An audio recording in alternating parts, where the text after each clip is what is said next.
මුදලාලි ගෑස් ආවද?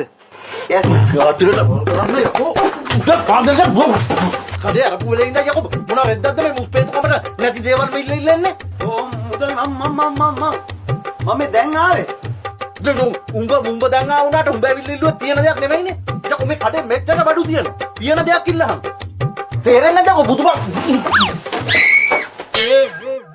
එද්ද දැන් උඹ හිතපන් මේ ගෑස් ඇවිල්ලා තිබ්බනම් උඹට ඔහොම කෙලින්ම කඩේ ළඟට එන්න පුළුවන්ද?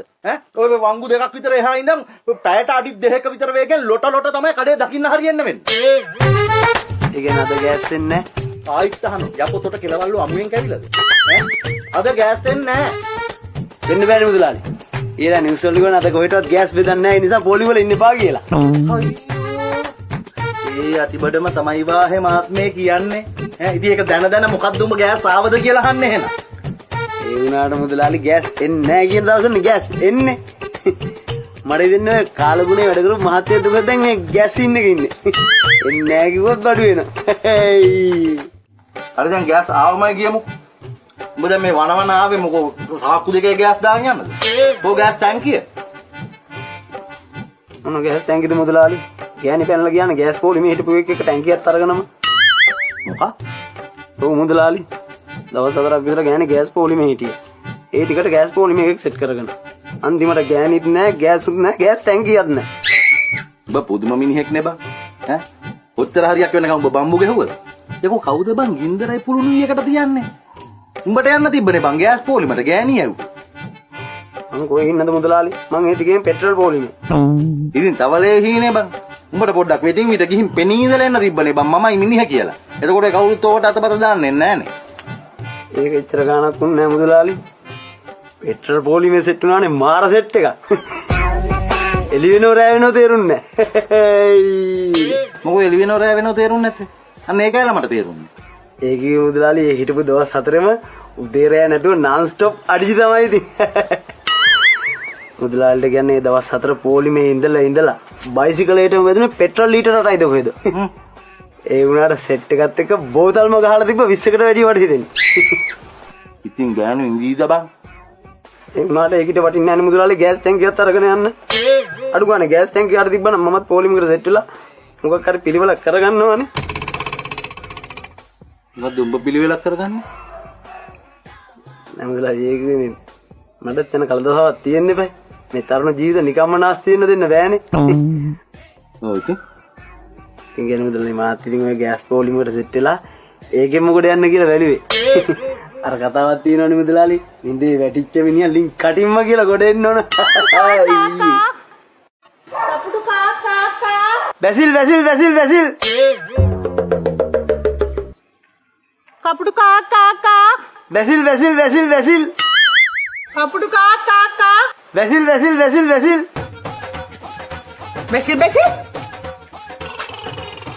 නෙමෙයි දෙනවතෝ දෙකුණ සීල්ලන බලාගනි. එළියකෝ මම මේ වෙච්ච බාරකට බලු කපුටු දානයක් දෙන්න හදනවා උදේ පාන්දර ඉඳලා. එළියට බහැලා කපුටු කාක්කා කියන්නේ වටේ ඉන්න මහ ඒ උණුයි පොඩි ඒ උණුයි ඔක්කොම මෙතන බැසිල් ගන්නවා. ඒ මන්දිර පාර යන වාහන ඒ තල්ලට හෝනුත් ගහගෙන යනවා. එක කපුටෙක් ගාවේ නෑ කියන්කෝ දානේ කන්ද. ඒ මොදර තෝත් වෙනවා මෙතන. කපුටු කාකා බැසිල් සෝරි මේ ඒක මේ හිතලා කරන දෙයක් නෙමෙයි ඔටෝ වෙන්නේ හරියනියම් ප්‍රෝග්‍රෑම් කළා වගේ. අනික කවුද දන්නේ ඔබ සිරාවටම බලු කපුටු දානයක් දෙනවා කියලා. එහෙම දන්නවනේ අපි සපෝට් එක දෙනවනේ උණ්ඩුක පුච්චෙම්ම. හිටා මොමුල කපුටු රංචුවක්ම ගෙන්නලා දෙන්න. රංචුවක් ගෙන්නලා දෙන්න ඕනේ එකෙක් දෙන්නෙක් ගෙන්නලා තියන්. රංචුවකට දෙන්න දෙයක් නෑ මේකේ. කපුටු කාකා බැසිල් යම කපුටු කාකා කපුටු කාකා ගෑවට කපුටු එන්නේ නෑ මුදලාලි දැන් ඩොලර් ගෑවා කපුටු ආව 100ක් විතර බෝනිකාන්තෙත් උස්සන් ගියාද මන්දා ඔව් ඔය කපුට දකින්න දේ කොහොමත් උස්සන් යනවනේ බං ඒව කියන්න බෑ කි මොන මේක ගන්නකෝ මොකෝ උඹට මොකක් හරි පොලිමකින් හරි මොකක් හරි සෙට් කරගෙන ගොඩ යන්නනේ ඕන ඒක ගෑස් පොලිමක්ම වෙන්න ඕනේ නෑනේ බං අනිත් කේ උඹට ගෑස් පොලිම වල ඉන්න ගෑස් ටැංකියක් ඇත්තෙත් නෑනේ ඕ ඒක නම් එහෙම තමයි. මම මේ කල්පනා කරේ මුදලාලි මොකාට දෙන්න කියලා. අන්න ඉතින් උඹලට චපෝට්ටයක් දෙන්න හදුවම ඒකත් නිකන් වැරදියට තමයි හිතාගන්නේ. මම මේ උඹ ගැන හිතලා මේ වැඩේ කරන්න හදන්නේ. උඹෝ කාර්ගෙන බලයන් ගැලින්ම ටවුමේ හෙඩ් එකේ තියෙන භූමි තෙල් පොලිමට. ඈ බං ඔය ගෑස් පොලිම් වලට වඩා කෑලි ඉන්න ඒවයි සුපිරි කෑලි ඉන්නේ භූමි තෙල් පොලිම් වල. සිරාවට නැතුව බං. යකෝ දරලිපේ උයන ගමේ කමට හැදුණු අයනේ බං ඕවා ඉන්නේ. ඈ බඩ්ඩින්ගක් හරි ඉස්සරහට කන්න බැරිය කටට රහට. ඈ හරි මුදලාලත් මාර අදහස්නේ එන්නේ. තුව බං ඉතින් අපිත් ඉතින් ඒ කාලේ දාපු සෙල්ලන්නේ බං ඕව. ඔබට කියන්න අපේ හාමිනේ සෙට් කරගත්තෙත් මං ඔය 70 ගණන් වල හාල් පොලිමකි. පේන. ඉන්නවනේ හාල් මුට්ටේ වගේ.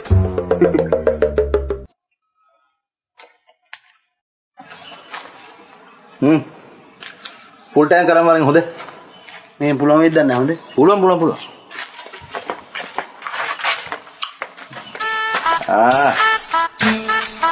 කාන්ති මුදලාලි මොකද බම් මේ මිනිසුන්ටවත් හරියාකාරව කන්න බොන්න නැති කාලේ හදිසියෙම බලු කපුරු දාන දෙන්න මේ බාරයක් මුදලාලි මොකෝ අය පැටියෙක්වත් ඉල්ලලාද අනේ මේ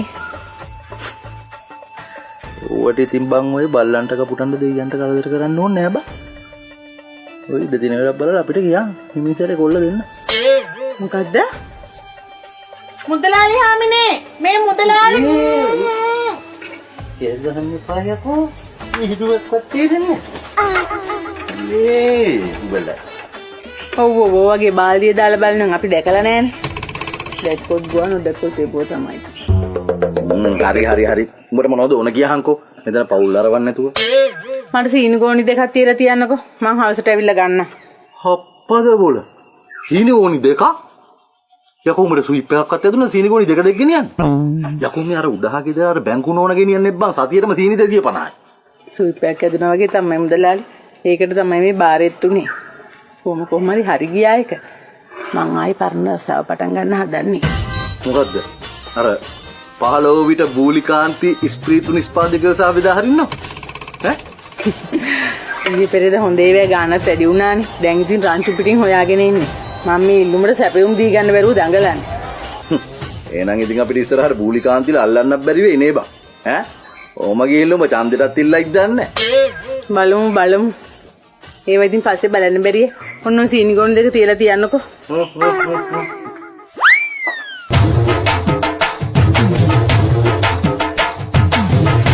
Shake it.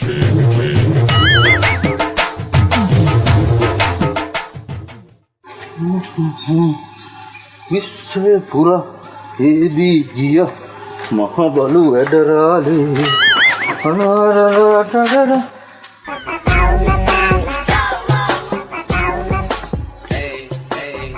කොබම් භූමිතෙන් මාර්ගයේස් එකන මුදලාලි උනේ මොකද්ද මම ටවුන් එකට යනකොටම පොලිම සෙට් වුණා පොලිම පට්ට කෑල්ලකුත් තිබියා පොලිමත් ඇටි රස්තියාදි වන්න නැතුව හිමින් ඉස්සරහට ඇදුණා පොම්පේ ළඟට යනකොටම තෙල් ඉවර වුණා නෑ එහෙම සින්න නේ මුදලාලි දැන් නම් මං ගිහින් තියෙන කනත්තර ගෙනින මරණයක් පස්සේනේ කෑල්ල දිහා බල බල ගිහින් ඉඳ පෙට්ටිය දැකලා නෑ